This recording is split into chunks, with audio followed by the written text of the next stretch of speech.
it increases our risk of diabetes, heart disease, obesity, all these different conditions. Normal average per day, everyone should sleep 7 to 8 hours. In case they don't take that sleep of 7 to 8 hours, Sleep debt. This is a relatively new concept that we are understanding in the medical field. So, sleep debt is this negative balance of sleep that is affecting our health. Nearly 40% of Canadians feel more tired. Almost a quarter of Canadians feel that their productivity changes after time change. And as you pointed out, there's safety issues as well. Almost 20% of Canadians have noticed that it's affecting their overall well being. Like they feel unsafe while driving, even if they have 1 hour less of sleep. someone sleeps more than 8 hours, like 9 or 10 hours in 24 hours time, any effects on them also? But that's not true at all. The body keeps track, the body keeps score. And if you are not sleeping well, then it can affect your entire waking hours as well, right? So, because for most of us, the wake up time could be fixed, the sleep time is something that changes. So, making the sleep time also fixed. If you feel that your productivity is being affected, if your memory or your focus is being affected, then all these things are a sign that there could be something else that's underlying, and it's important to talk to your doctor about this. Month of March is a daylight saving time, and World Sleep Day falls in this month, in the month of March. And with the daylight saving time, many Canadians they suffered a 1 hour loss of the sleep. But many more strings are attached to it, like family, safety, and other issues also. So we have Dr. Akshay Jain, who is an endocrinologist and professor at UBC with us to discuss about daylight saving time impacts. Dr. Jain, welcome to the show. Thank you so much, Nitinji. Thank you for having me on your show. Dr. Jain, if you can introduce yourself to our viewers, please. For sure. So I'm a clinical and research endocrinologist. So I specialize in the study of hormonal and metabolic problems like diabetes, obesity, cholesterol issues, so on and so forth. I've been in practice for about 15 years now. I'm the first Canadian physician to be triple board certified in internal medicine, endocrinology, and obesity. And I'm actively involved in a lot of clinical trials and research. And as you mentioned, I'm a clinical instructor at UBC. Dr. Jain, daylight saving time. So many Canadians they complain about this since a long time, and now British Columbia will not be going with the another time change in November. So can you, because this is not only a 1 hour of loss of the sleep, but many other things are attached to it, like safety issues, driving issues, then family issues, then health issues. So if you can elaborate about this daylight saving time. Absolutely. So I think daylight savings, we sometimes feel that it is just limited to that one particular day and we had to adjust a little bit and then everything is okay. But as you pointed out, Nitinji, it has a lot of ramifications. So studies have shown that even that 1 hour of less sleep that happens in March, that itself can precipitate that health issues during that day. So we know that the body keeps track. If there is 1 hour less of sleep on that particular day, it can affect our internal body clock because our bodies don't really adapt to it. I have lots of patients that I see in my practice who say that for a few days, even after that, they still have a difficult time adjusting to that. There was a national survey done that showed that nearly 40% of Canadians feel more tired. Almost a quarter of Canadians feel that their productivity changes after time change. And as you pointed out, there's safety issues as well. Almost 20% of Canadians have noticed that it's affecting their overall well being. Like they feel unsafe while driving, even if they have 1 hour less of sleep. So all of these can obviously have an impact far reaching on our health. In the broader sense, what the national data suggests, as you already mentioned, that 41% of Canadians and they are living in sleep debt. So, what is sleep debt? Is 1 hour of less of a sleep has become a sleep debt, and also 18% admit that they have driven while feeling unsafe after losing an 1 hour of sleep. And there are many others Canadians, those who are struggling with this time change? And Canada has 6 to 7 time zones in within Canada. No, these are such impactful points that you raise here, Nitinji. So, first and foremost, sleep debt. This is a relatively new concept that we are understanding in the medical field. So, sleep debt is this negative balance of sleep that is affecting our health. So, as the name suggests, it's basically the cumulative effect of insufficient sleep over a period of time. So, what tends to happen is ideally, it is recommended that we should have 7 to 8 hours of sleep. And unfortunately, most Canadians are having way less than that amount of sleep. And with that, we see that these people that living in sleep debt, they are at a higher risk of developing cardiometabolic conditions. The risk of diabetes is much higher. Heart disease is higher. If people are trying to lose weight and they have the sleep debt, then it becomes more difficult to lose weight as well. So a lot of these things tend to accumulate. The problem is we don't really realize it because this is not something that people typically talk about, right? We don't even know that there is a sleep debt because we feel that, okay, on the weekends, I'll sleep a little bit more and I will catch up. But it doesn't work that way. Every single day where our sleep is less, the effect on the body is right away, it manifests. So, on a normal average per day, everyone should sleep 7 to 8 hours. In case they don't take that sleep of 7 to 8 hours, then the implications already you mentioned. But what if someone sleeps more than 8 hours, like 9 or 10 hours in 24 hours time? Any effects on them also? Yes, so that's a really good question. So, more than 9 hours of sleep also tends to have an effect on your overall health. So, that's where the sweet spot is somewhere, in that 7 to 8, 8.5 hour range there of good quality sleep, right? So, that's the other thing. A lot of people will be in bed for 8 hours, but if they are constantly tossing and turning, waking up, their sleep gets interrupted, then that's not good quality sleep. Some individuals may have what is called sleep apnea, so the oxygen to the brain can get cut off. There can be episodes where the partner that's sleeping next to them can see that this person is probably choking or not breathing for a period of time. So that's called sleep apnea, and that also affects the quality of sleep. So both the quantity and the quality of sleep should be ideal. Too little or too much is a problem. Dr. Chan, if we talk especially about South Asian communities and how cultural attitudes and lifestyle patterns within South Asian communities, they may contribute to overlooked or normalized chronic sleep issues. Yeah, that's such an important point. Culturally, all of us South Asians, we are told that those who sleep less, they will do better, right? In fact, sleeping less is considered a badge of honor. I remember in our history textbooks, we were taught that the first Prime Minister of India, Nehruji, barely slept for 4 hours. They say the current Prime Minister, Narendra Modi, also sleeps very little. That is Culture. not good. Yeah, culturally it's ingrained in us. They say there is this saying that says "Jo sovat hai wo khovat hai," Yes. or in English they say if you snooze you lose.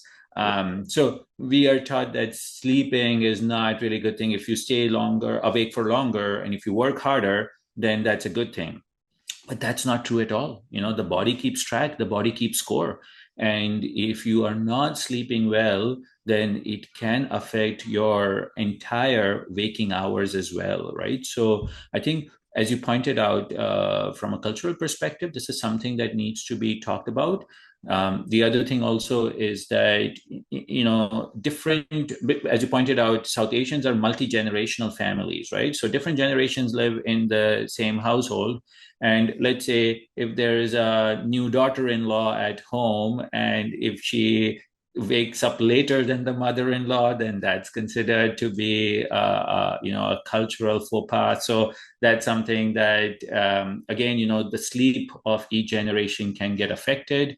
And that's the thing, in South Asians, we don't talk about sleep as much. It's not really a concern. We don't really talk to doctors about it.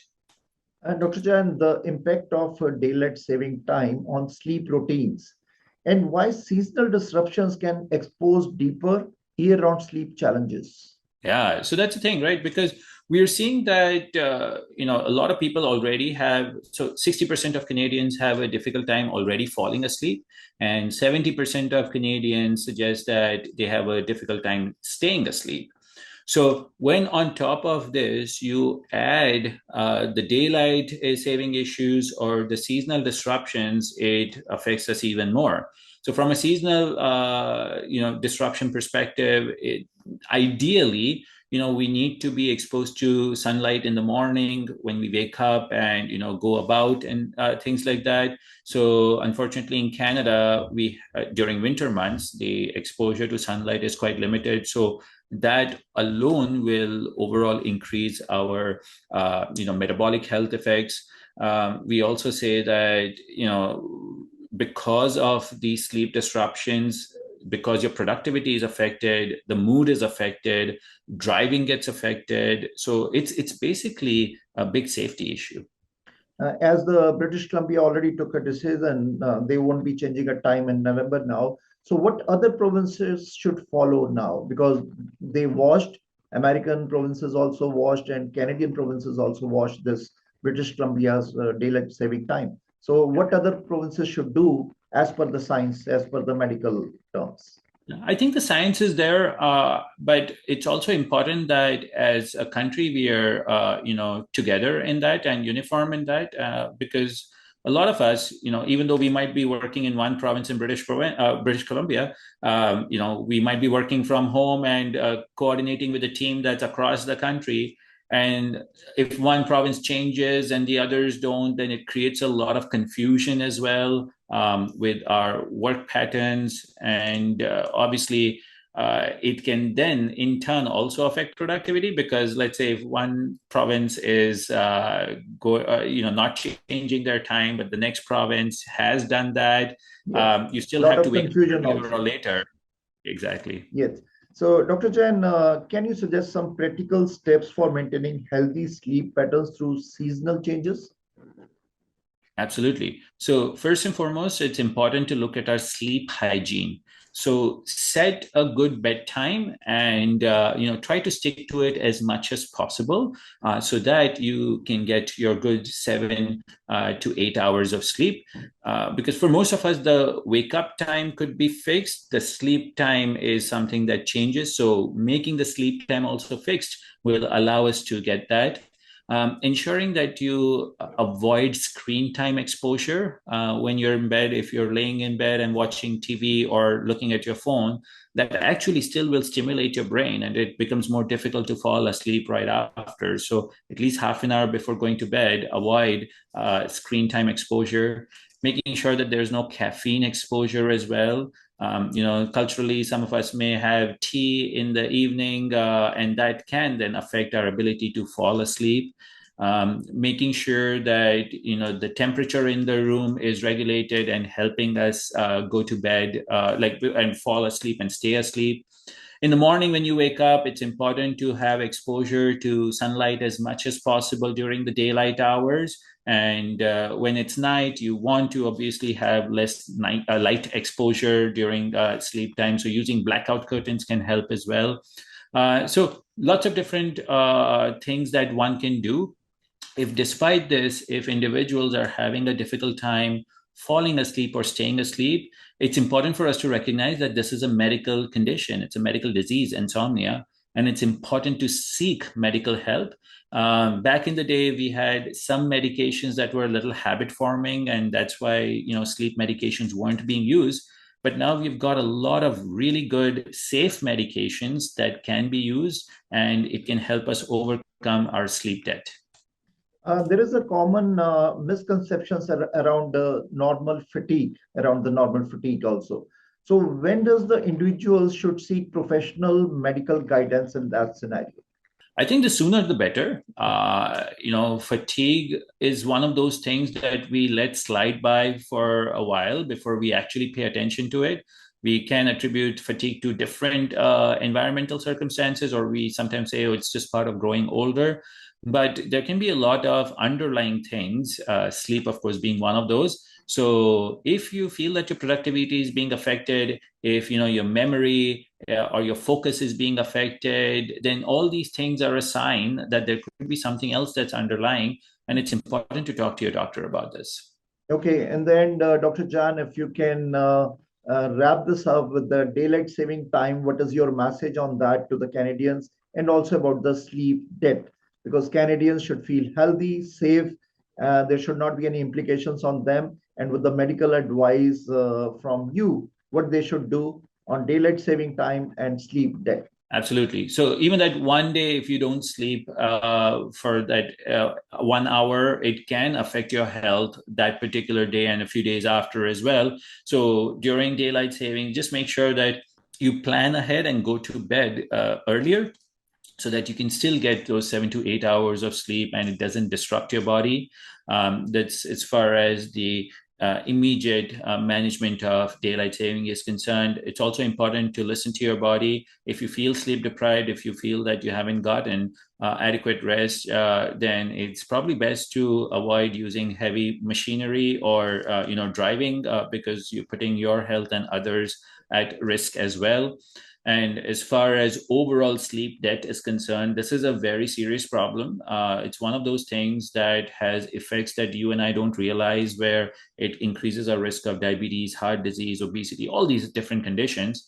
So it's important to talk to your doctors about it if you're not getting good quality and quantity of sleep, because this is something that needs to be managed head on so that you have a healthy, productive life.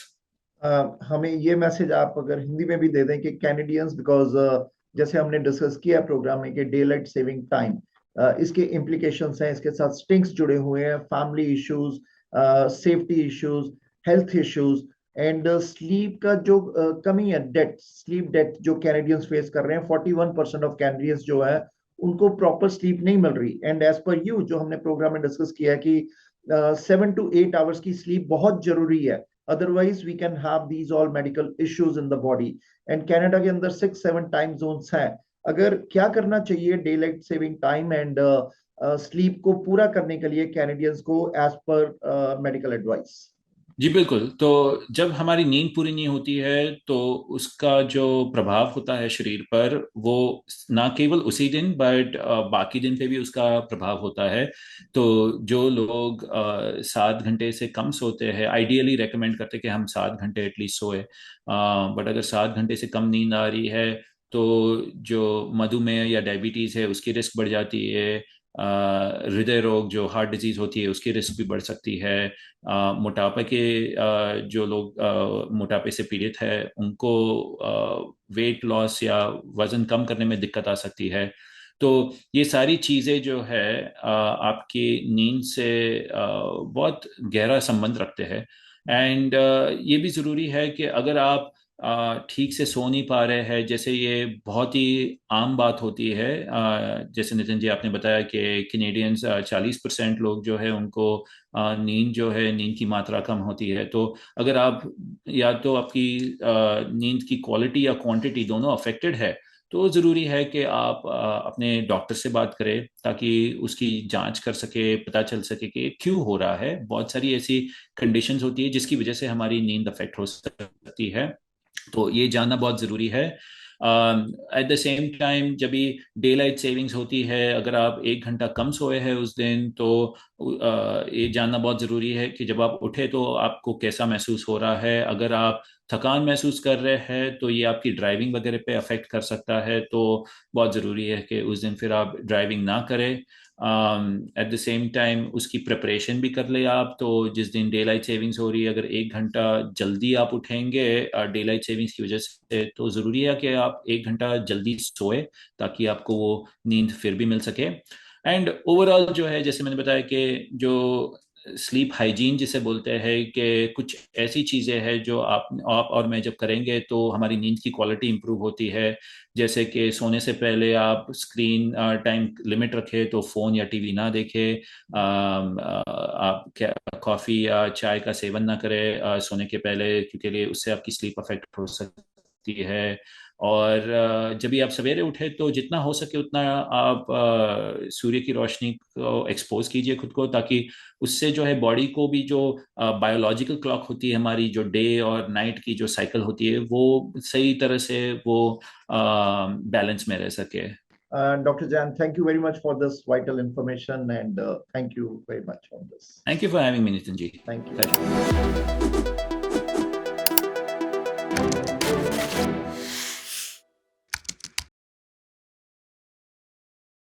ਮਾਂ ਪਿਓ ਬਣਨ ਨੂੰ ਤਰਸਦੇ ਜਿਹੜੇ ਹੁਣ ਕਿਲਕਾਰੀਆਂ ਗੂੰਜਣਗੀਆਂ ਉਹਨਾਂ ਦੇ ਵਿਹੜੇ।